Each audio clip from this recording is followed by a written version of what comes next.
Good evening and welcome to Tucker Carlson Tonight. We begin with a Fox News alert. There is still drama, confusion, really chaos in the state of Arizona tonight, stemming from Tuesday's elections. We want to begin with the latest developments. What are the candidates saying about it, the people for whom everything hangs in the balance tonight? How are the officials in charge of this, quote, election responding?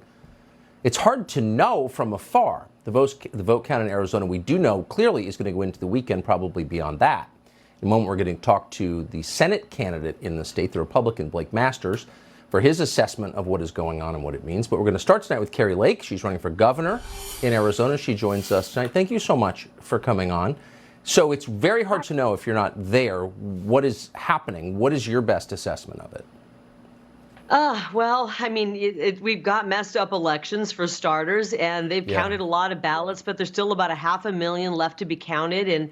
And these are primarily hardcore Republican voters, people who showed up and brought their ballot in on election day. We're starting to get a few of today's numbers trickling in, and we're getting from some of these drops 74% of the vote, 72% of the vote. These are heavy duty Republican voters. And isn't it convenient that they are the last ballots to be counted? They count all the Democrat votes early, and the really reliable Republican ballots are the last to be counted. So we're less than a point away from our opponent, and we think it's going to start turning and turning quickly. And we believe we're going to win with a nice padding, actually. So your opponent is the Secretary of State. She didn't campaign much, and she didn't seem like she needed to campaign a lot. She never debated you. And some are smirking online that, well, of course, she was always confident in her victory. What's your view of that very common take on the race? You're trying to get me to say something that might get me in trouble.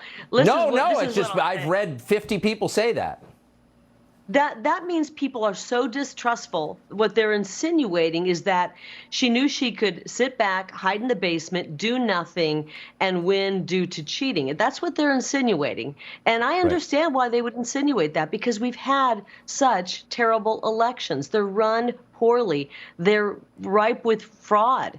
And we've seen this time and time again, and nothing's being done. Our elected officials tell us if we dare bring it up, we are conspiracy theorists, we're election deniers.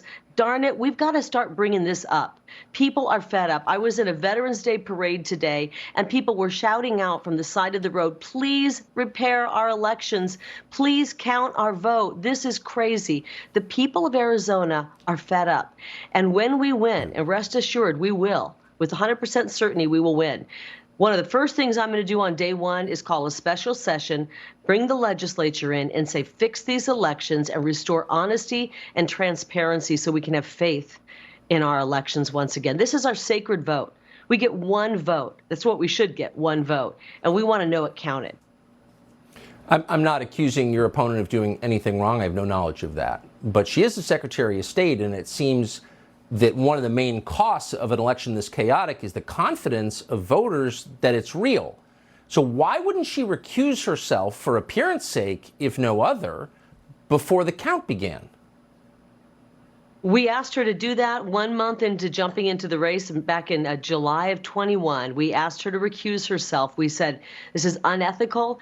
Just recuse yourself from the parts of your role as Secretary of State that deal with the election, and she refused to do so.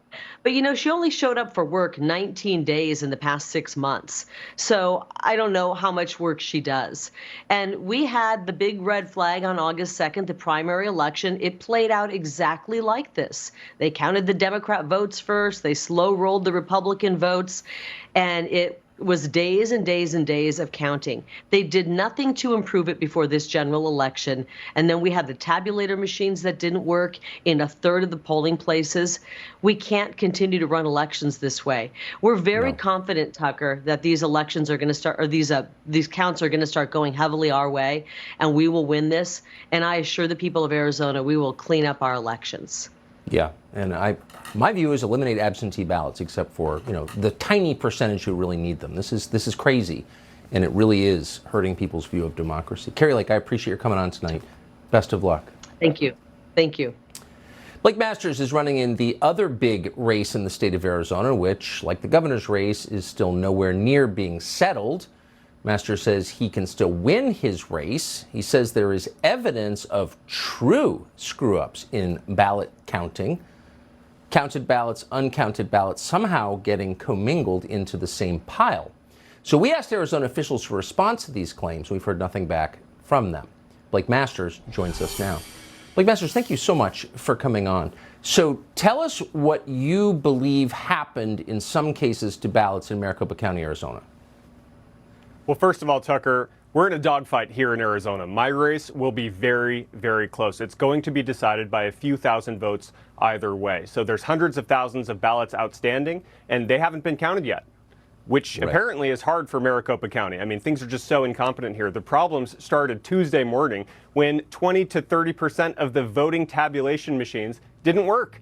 This wasn't a surprise when Election Day was. It just didn't work. I mean, what the heck is that, right? Incompetence at the very worst. But then it got worse. So people, when they got to a machine and the machine didn't work, they were invited to just drop their ballot in a secure box. Hey, we'll count this later. Well, it turns out Maricopa County on at least 2 occasions mixed up those uncounted ballots with ballots that had already been counted. So it's a giant disaster. It's a giant mess to try to unmix these ballots, right? I think the most honest thing at this point would be for Maricopa County to wipe the slate clean and just take all the ballots and do a fresh count. We'll see if they do that, but it's just incompetent.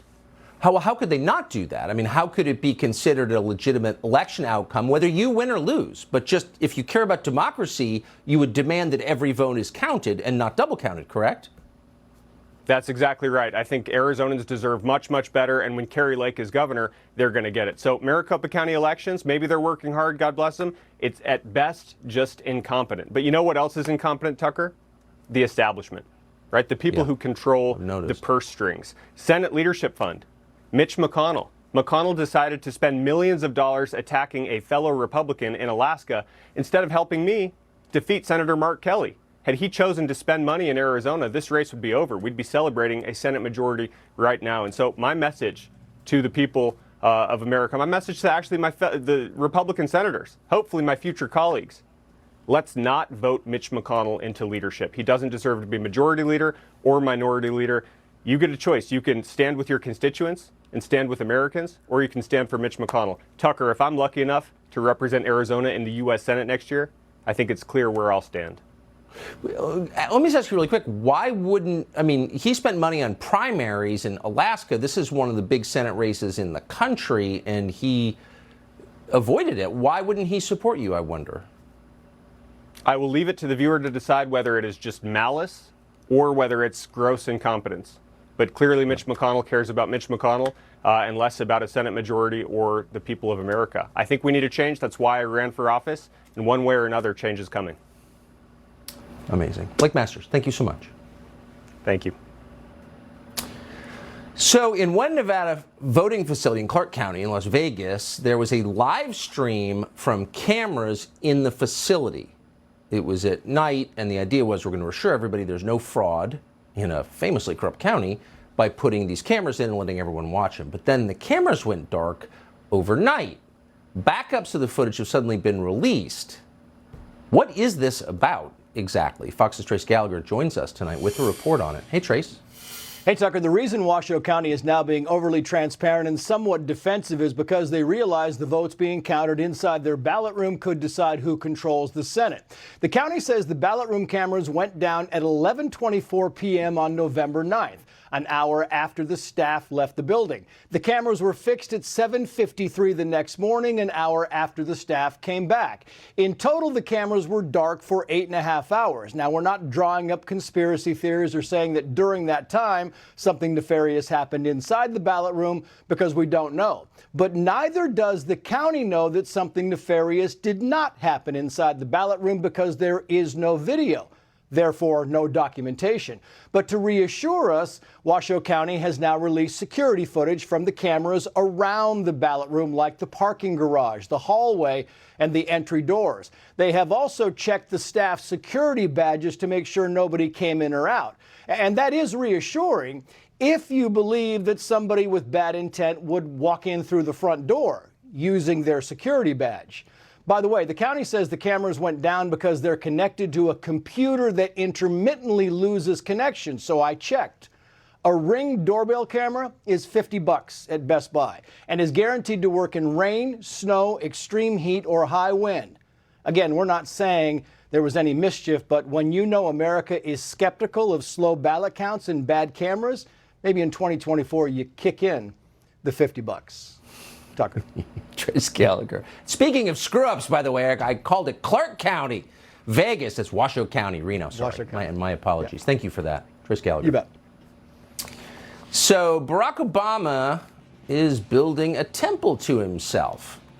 A presidential library that cost close to $1 billion, but it was halted. They had to stop because someone put a noose on the site. And of course, you can't work under those conditions. And then you have to posture a lot about what a great person you are and how the public is terrible. We've got a live update on that. Plus, we thought we understood why all the celebrities in America aren't exactly the same page politically, but then we thought, wait a second, these are supposedly creative people. Why are they all reaching the same robotic conclusion? Maybe there's a reason. Oh, maybe there is. We have evidence tonight that there is, in fact, a reason. We'll tell you what it is after the break.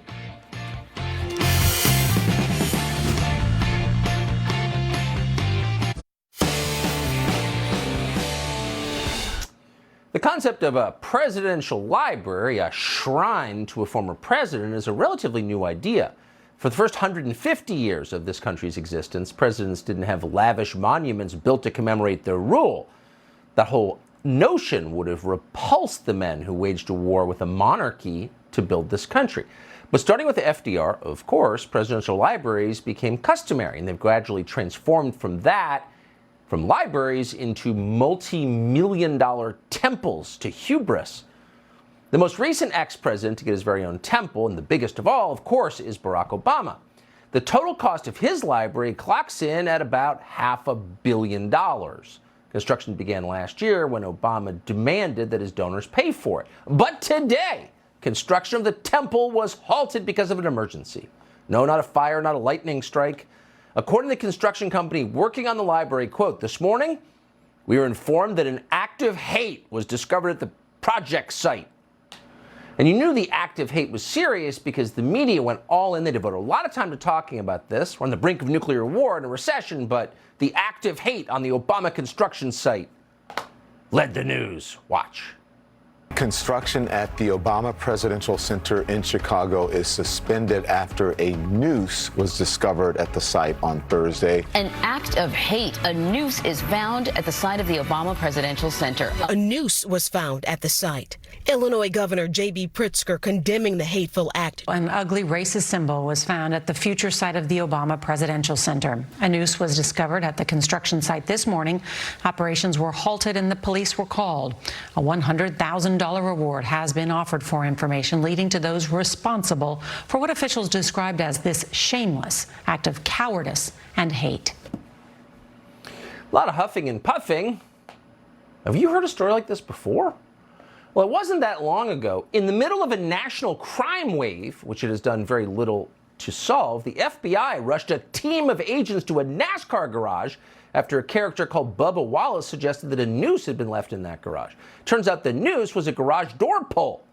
Oh, here's the interesting thing. Everyone makes mistakes, but mistakes like this never get corrected. Nobody ever apologized for that. Not the media, not the FBI, and certainly not Bubba Wallace.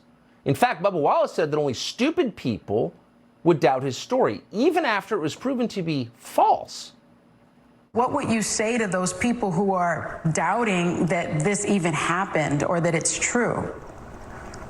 Yeah, just like Steve Phelps said, it offends me that people would go to those measures. But again, I'm not shocked. It's simple-minded people like that, the ones that are afraid of change.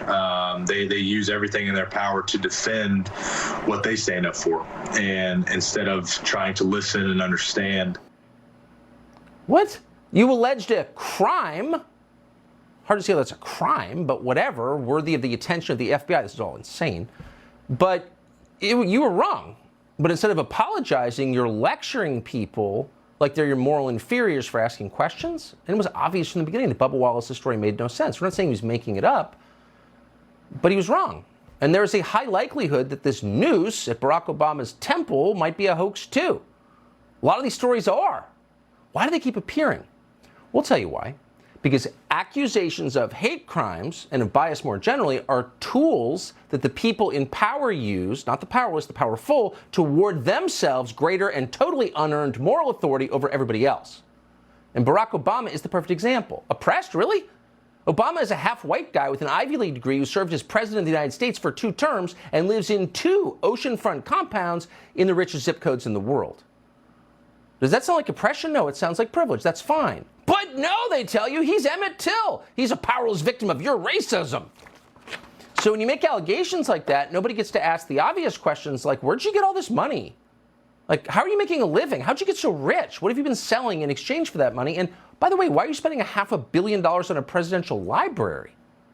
You don't get to ask those questions because all you know is that somebody left a noose at a construction site because this is an immoral, racist country. All the people below me are bad people. The people at the top are good people. The bad people in the bottom are creating a country full of racism that's so pervasive and scary that we have to pause construction on the temple just to catch our breath. Obama's told us many times before, this is a bad country, he told us, for 8 years. He knew from his own life that progress is fragile, that we have to be vigilant against the darker currents of this country's history, of our own history, with their whirlpools of violence and hatred and despair that can always rise again.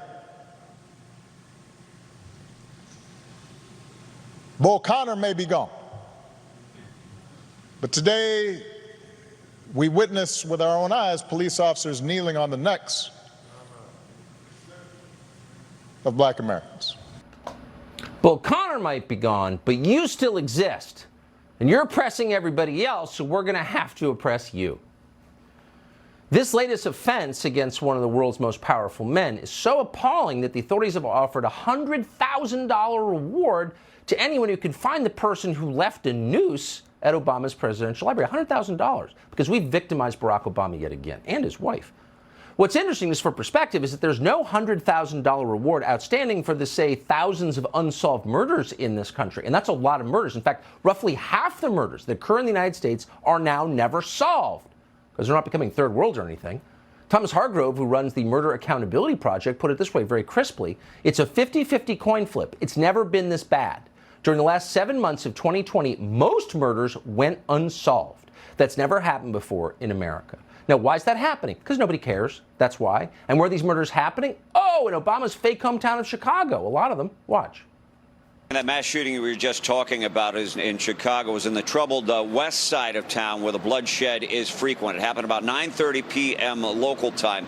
People had gathered for a vigil. Police say it was an SUV that pulled up. 2 gunmen opened fire and sprayed bullets into the crowd. The whole thing was over in about 3 seconds. 14 people were injured. Witnesses say 1 man was shot in the head and 1 person was hit by a car in the chaos. But among the victims are a 3-year-old, an 11-year-old, and a 13-year-old boy. The rest of the victims are said to be adults. Okay. Does anyone care? No. Nobody in power cares. Not at all. About any of these crimes. Actual crimes.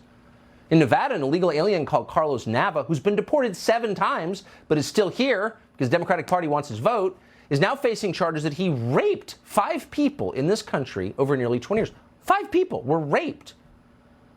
Did anyone ever offer $100,000 for his arrest? Or to give to his victims? But we've got $100,000 to spare for whoever tied that piece of string in a forbidden shape at Barack Obama's construction site? Really? Again, if all the moral outrage were directed on behalf of people with no power who are actually suffering, and there are millions of them in America, you could kind of put up with it. But all this huffing and puffing over Barack and Michelle Obama, most people don't see them as a color. They see them for what they are, which is the most privileged people in the world. And yet Michelle Obama just wrote a whole book about her struggle to, quote, stay visible in a world that doesn't necessarily see a tall black woman. What? You don't see Michelle Obama? She was the president's wife for 8 years. How much money has Michelle Obama made in the last 6 years? Oh, you'd love to know.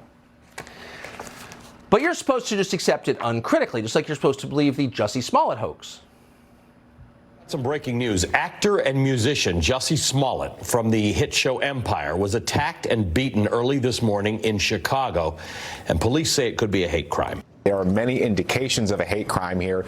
They are looking for two suspects who were apparently wearing Make America Great Again hats. We have a media that's saying it's a debate whether or not what just happened to Jussie Smollett is a hate crime. It's absurd.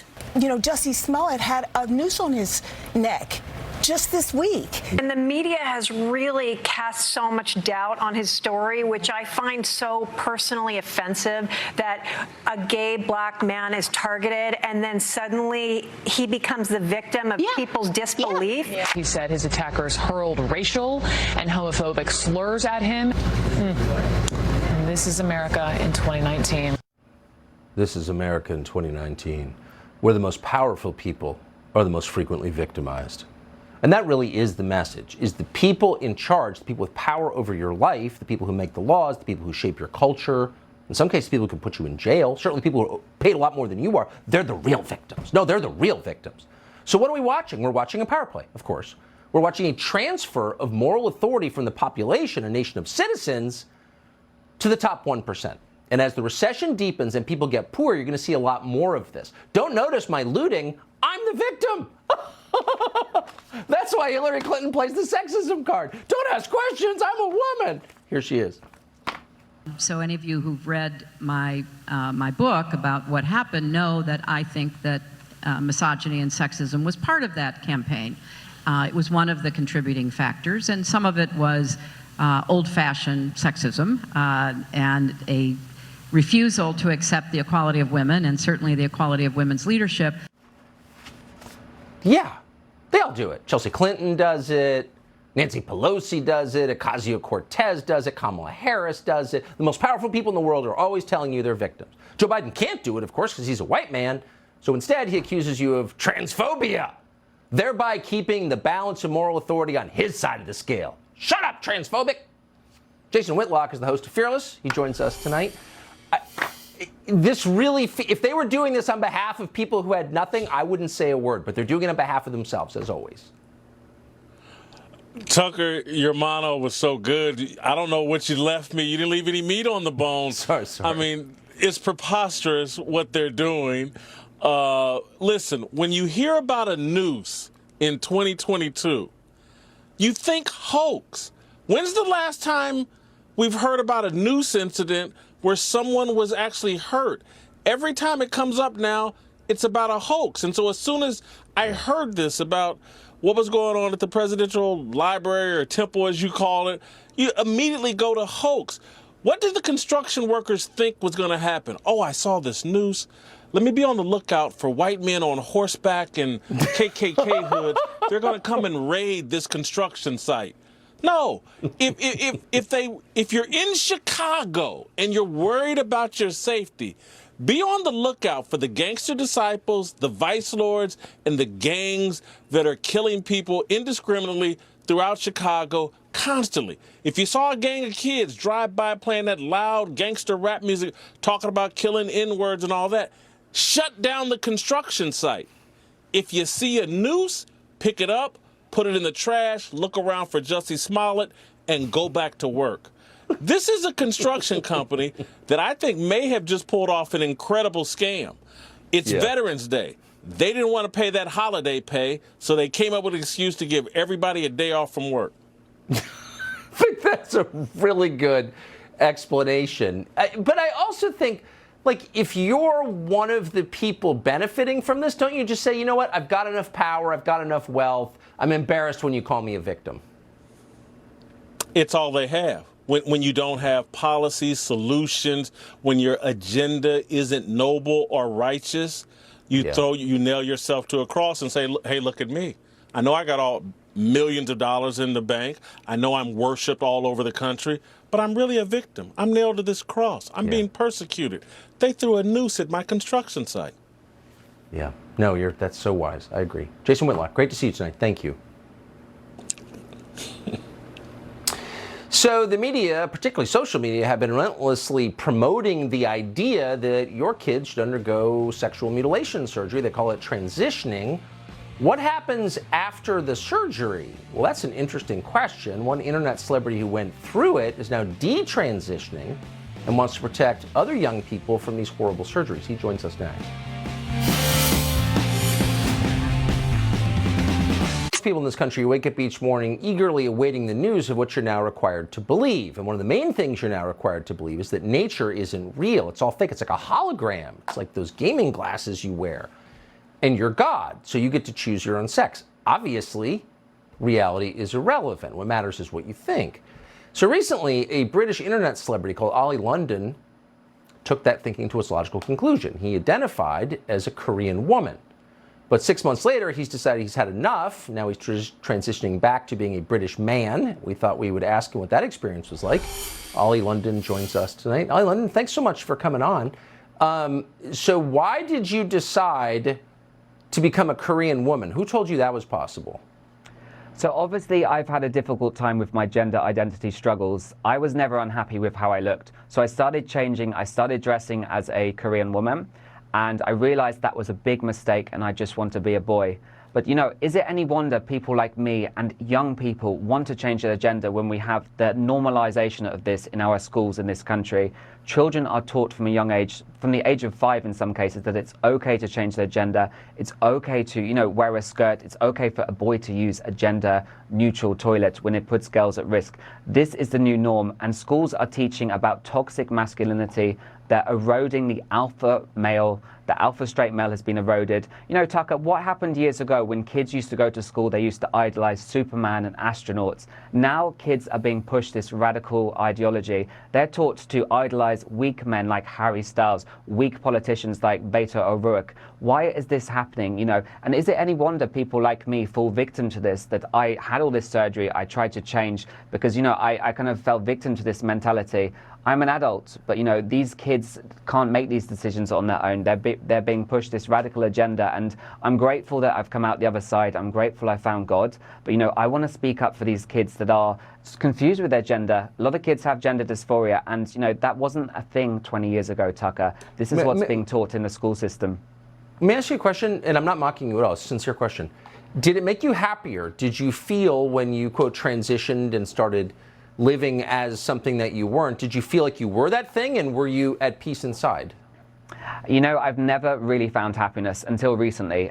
So I was always struggling with my looks, as most kids do, especially as a teenager. Between, you know, the age of 11 to 13, kids change, and kids start to question themselves. They start to question their looks, their identity. They have self-esteem issues. This is normal. I used to really hate the way I looked, so I thought having all this surgery, trying to become a girl, dressing as a girl, trying to be more feminine, I thought that would make me happy. I've realized that was a big mistake, and I feel like, you know, if I was born 40 years ago, I wouldn't have done this. It's what the woke culture is pushing these days, what we see on TikTok. It's the new normal, and this is so wrong. It's really affecting our kids, and the school boards have a lot to answer for with this. I agree with that. A lot of people are unhappy inside. That's normal. But pharmaceuticals and plastic surgery aren't going to fix it, of course, as you know. Ollie London, great to see you tonight. Thank you. Thank you, Tucker. So a lot of people expected not just a red wave on Tuesday, but a red wave among Hispanic voters. But among the many surprises of this week, that did not happen. It happened in Florida. Ron DeSantis and Marco Rubio dominated the Cuban vote and even won over traditionally Democratic Puerto Rican voters, it seems like. But more broadly, the Hispanic red wave never materialized. In fact, it receded. In Texas, Latino support for Republicans regressed from past elections. Democrats won most of the seats in the heavily Hispanic Rio Grande Valley. So what is this exactly? Why did this happen, and what does it tell us about the future? Pedro Gonzalez is an associate editor at Chronicles Magazine and joins us tonight. Hey, Pedro, thanks for coming on.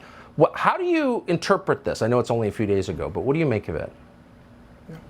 Well, Tucker, Latinos are not a monolith. Cubans in Florida don't think and vote the same way as Mexicans in California. What we can say is Republicans improved in some places, but Democrats seem to still maintain a holdover majority Latino support across the country. But these people are persuadable. They can be moved. But what was the GOP's ground game ahead of midterms? I think it's important to reflect on this. Democrats do outreach in key places. They spend millions rewriting voting rules and regulations in their favor. The priority, on the other hand, of the political machine around Kevin McCarthy was to target America First candidates like Joe Kent in Washington and Anthony Sabatini in Florida because they were viewed as threats to his power. What was the GOP's vision, its promise to Americans? Kevin McCarthy said entitlement reform. In other words, cuts to Social Security and Medicare would be a top GOP priority after midterms. And also, of course, getting another $50 billion for Ukraine by January. So we cut grandma's Social Security check and we mail it to Zelensky, right? It's not hard to see why Republicans were underwhelming, not just with Latinos, but other persuadable voters when you have this kind of leadership. But this is also, Tucker, why I'm not pessimistic, because when you have Washington generals like this running the party, you can't really say that we've begun to fight. Well, I think that's exactly right. So if you were going to make this is a long conversation. I hope we come back for another hour. But if you could distill the message that works, not just to Latino voters, but just to working class voters, what would it be? That America is not a bazaar. It's not an open air marketplace for the world to plunder. It's a home to a real people. It's a home that that it's a home to a real flesh and blood people. And that means that we have an obligation to keep our communities safe. We have an obligation to secure our border. We have an obligation to not just post memes about how Biden and the Democrats have failed on crime, but to actually do something, propose solutions instead of just adopting the Democratic Party's policies on crime and then just reframing them as somehow fiscally conservative or America first, which is what the GOP has done historically. How about being an anti-war party, or in this case, anti-nuclear war? The reason that the GOP couldn't talk about this, of course, is because the party leadership actually is pro-war. But the thing about the war in Ukraine is that you can connect it to everything from the cost of fuel in your car to the rising cost of food on your table. But again, Republicans were frankly cowards and were not willing to take on this issue. I think you're exactly over the target, so to speak. Pedro Gonzalez, great to see you tonight. Thank you. Thank you. So you may have noticed that virtually every big pop culture figure, well, pretty much every big pop culture figure is on one side, and around election time they mobilize and they promote Democratic candidates. Have you ever wondered why that is? It's not really natural for artists to all reach the same conclusion. There may be a reason. We may know what it is after the break.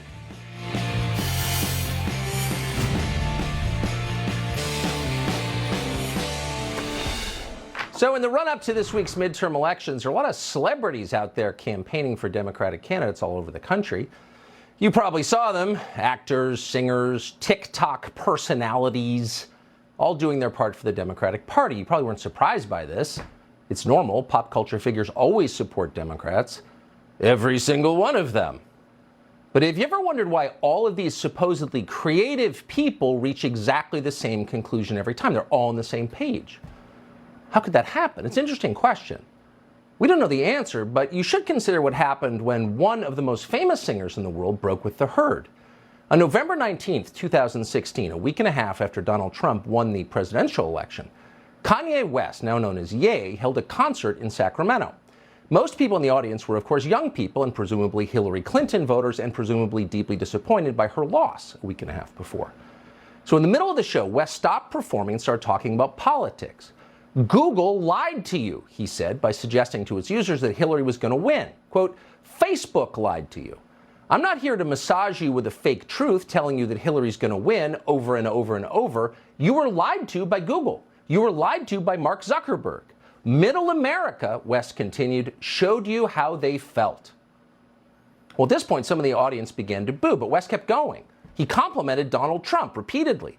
At one point, he used the phrase, "Make America Great Again." It was, to put it mildly, not the kind of thing you normally hear at a rap concert. And then, 2 days later, Kanye West was in the hospital. Well, at the house of his family's exercise trainer, a man called Harley Pasternak, West apparently suffered some kind of mental break. Pasternak called an ambulance to pick him up. West was taken away, and then he was sedated with at least 7 different psychiatric medications, including benzodiazepines, lithium, sleeping pills, and olanzapine. News reports suggested that West had experienced a profound psychiatric episode. He'd gone completely off the deep end. He'd gone crazy, and they've been saying that ever since. West, over time, though, told a very different story. In his telling, After what he'd said on stage in Sacramento, Harley Pasternak was trying to shut him up. Pasternak, he said, was not simply a trainer, but instead an agent of ideological control. Pasternak's job was to keep West from straying from the script, and he's willing to use powerful drugs to do it. That's what he said. But very few people took that claim seriously. In fact, it was exactly the kind of thing a crazy person would say. My trainer drugged me into submission. He's trying to make me into a zombie. Right. Sure he did. Have another olanzapine shot, Kanye. You look tired. So that's where the story stood until the other day. Nobody believed Kanye West. Then West posted something remarkable on Twitter, which for some reason virtually all of American media ignored, which is odd because media outlets are not usually in the business of ignoring remarkable things, but they did. And what he posted was a picture of a text exchange that he had had with Harley Pasternak. Pasternak was explaining that West had better stop saying, quote, crazy stuff. In other words, he'd better get back on script, or else he would be severely punished. Quote, second option, if you don't shut up, quote, I have you institutionalized again, where they medicate the crap out of you, and you go back to zombie land forever. Play date with the kids just won't be the same. End quote. Try if you can to imagine a more sinister threat than that, a more chilling threat than that. Do what I say or I will turn your brain to mush. I will destroy your relationship with your own children. I will send you back to, quote, zombie land forever. Effectively, I'll kill you. Now, keep in mind, this is from West's, quote, trainer, not his physician. This is the guy he'd hired to help him do squats. A trainer? Really? Did they talk like that at your gym? Probably not. So what's going on here exactly? Well, according to his bio, Harley Pasternak, who is not denied writing these texts, once worked for the Canadian military, where he participated in experiments that measured the effect of various drugs on the human mind. Is that training relevant to this story? We don't know. We do know that based on this text exchange, which again, Harley Pasternak has not said is untrue or fake, on the basis of that, law enforcement agencies definitely ought to be looking very closely at Harley Pasternak, who, by the way, apparently has dozens of other celebrity clients, some of whom seem to be out there campaigning. Based on these texts, this looks like a crime. Why is no one investigating it? The fact that no one is investigating it tells you a lot. Steve King was a very popular Republican member of Congress for nearly 2 decades. Then he came out against immigration, and the New York Times told lies about him that Republican leadership went along with. It's an amazing story. We've got it next.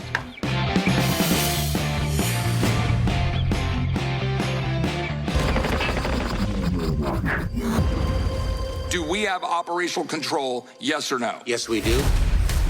Joe Biden says there's nothing wrong at our southern border, but there is. The Mexican cartels have the majority of operational control right now. There's nothing humane about handing our nation's sovereignty to violent criminal organizations. Someone will control the border. Fox News alert, we have a race call for you from the state of Nevada. Fox News is projecting that the Republican, Sheriff Joe Lombardo, will be the next governor of the state. He has unseated the Democratic incumbent, Steve Sisolak. Well, Steve King represented Iowa in the U.S. Congress for about 20 years, famously one of the nicest people in the Congress, and then he came out against illegal immigration in a very vigorous way, and the New York Times decided to call him names, which we found out when we talked to him for an hour were completely false. It's ridiculous. But the Republican leadership went along with it. Kevin McCarthy was all in, and they bounced him out of the Congress. It's really an amazing story. Here's part of it. One of the symptoms might be that they're willing to compromise principle. And if you are, let's just say if you're a narcissistic abuser, yeah. And I put that label on Kevin McCarthy, just not pulling any punches at all. And yeah. I studied the definition of that. If you're a narcissistic abuser, that all of your reality is what revolves around you and what affects you and your ambitions and your goals in life. And the calculation is when you deal with people that, well, does it help me or hurt me? And if I help him, does it help me more? And if I hurt him, does that help me more? That equation's going on in the head of people like Kevin McCarthy. If you read about that guy in the media, it sounds like a monster. He's the opposite. That's on Fox Nation right now. Here's Sean Hannity.